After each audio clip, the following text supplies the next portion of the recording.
Hello everybody, welcome to Corktown.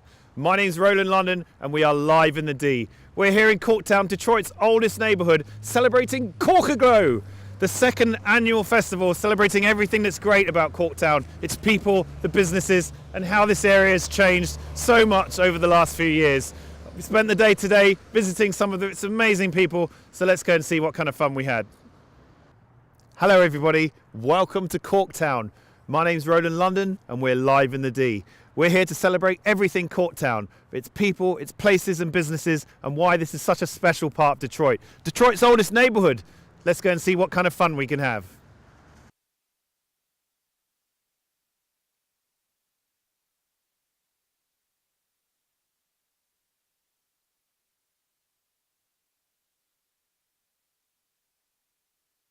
Tell us a little bit about the event, Corktownaglow. What's happening here today? Yeah, so Corktownaglow is kicking off for its second annual event this year. It's a community-wide event here in Corktown where we have a shuttle bus that is shuttling folks to and from different restaurants, different retail stores, different bars throughout Corktown. Also here on the corner of Bagley Trumbull between 5 and 7 o'clock tonight, we'll have a big fanfare. It's the most wonderful time of the year. With Santa, a photo booth. We'll also be accepting donations of warm clothing and gifts, toys for kids in the community. We'll have a tree lighting this evening.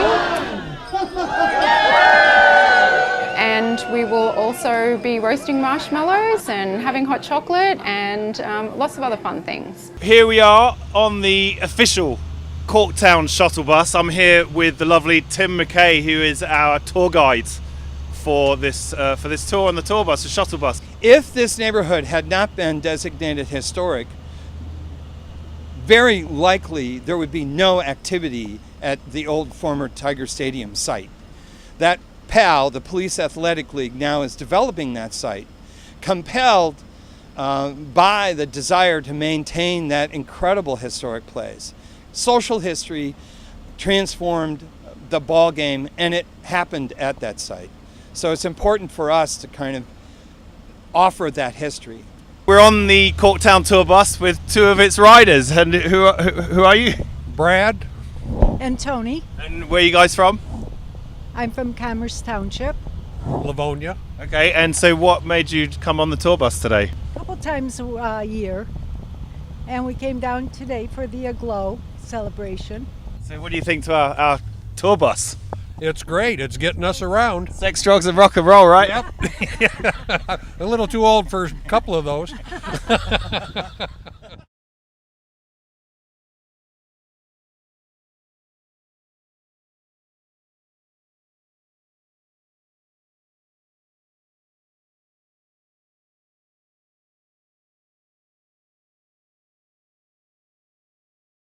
This house, this is original to the site. This house was moved here, even though it was dated 1850, give or take 5 years. So this was the house that you brought to this Yes, site? right. So tell us, Well, it it was brought here in 1918. It was through research that we found out that it wasn't original to the site. We're in Corktown, we're on 6th Street.